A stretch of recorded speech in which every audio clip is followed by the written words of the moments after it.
house cleaning day.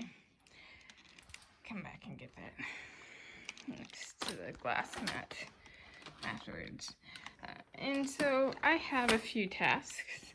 I'm responsible for cleaning the upstairs of the house, which includes emptying the trash, cleaning the restroom, including I get down on my hands and knees with a rag and water, and I scrub the floor. So I clean the bathroom, scrub the floor, scrub the toilet, scrub the shower, clean the windows, clean the mirror, clean the sink, clean the little things on the sink, get the towels switched out, do some laundry, and that's dust the windows. Then for the rest of the upstairs, which we have a few rooms up here, I dust all the surfaces, I dust the windows, and I vacuum the floors. So it's not very much. It takes maybe like, I'd say maybe about an hour and a half, 2 hours typically.